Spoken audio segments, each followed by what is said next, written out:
You'd have liked Allie. He was 2 years younger than I was, but he was about 50 times as intelligent.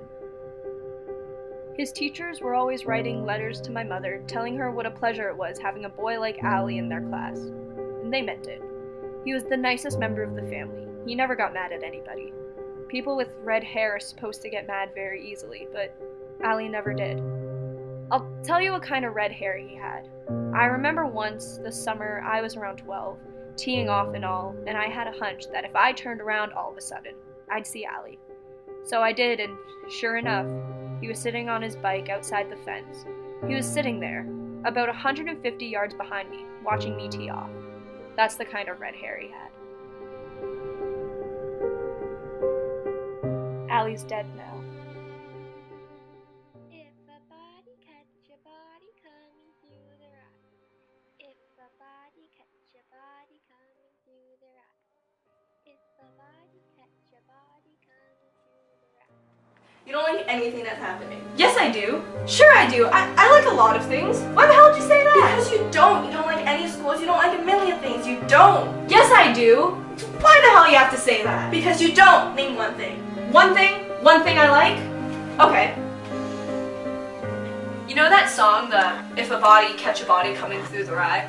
Well, I'd like to... It's If a Body Meet a Body Coming Through the Rye. It's a poem by Robert Burns.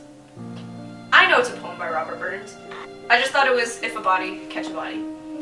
Anyway, I keep picturing all these little kids playing some game in a big field of rye, and nobody's around. Well, nobody big, I mean, except me. And I'm there standing on the edge of some crazy cliff, and they're all running around not looking where they're going, and I come out of nowhere and I catch them.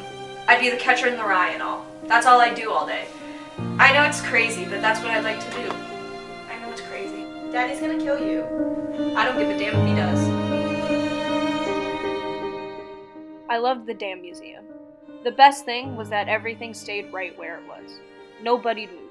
You could go there 100,000 times and that Eskimo would be just finished catching those 2 fish and the birds would still be on their way south. Nobody'd be different. The only thing that would be different would be you. Not that you were much older or anything, but just different, that's all. You'd have an overcoat on this time, or the kid who was usually your partner in line had got scarlet fever and you'd have a new partner, or you'd just pass a puddle on the street with one of those gasoline rainbows. I mean, you'd just be different in some way, but the museum was the exact same. I can't explain what I mean, and even if I could, I'm not sure I'd feel like it.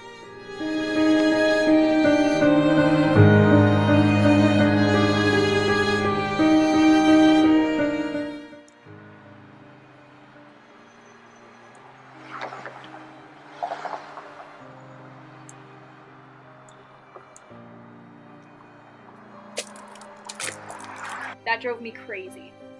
I thought of how a bunch of little kids would see it and wonder what the hell it meant, and then finally some dirty kid would tell them what it meant and how they'd all think about it and maybe even worry about it for a couple of days. I wanted to kill whoever wrote it. That's the whole trouble. You can't ever find a place that's nice and peaceful because there isn't any.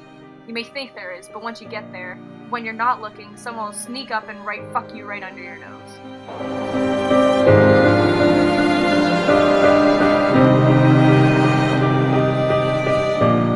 Allie, don't let me disappear.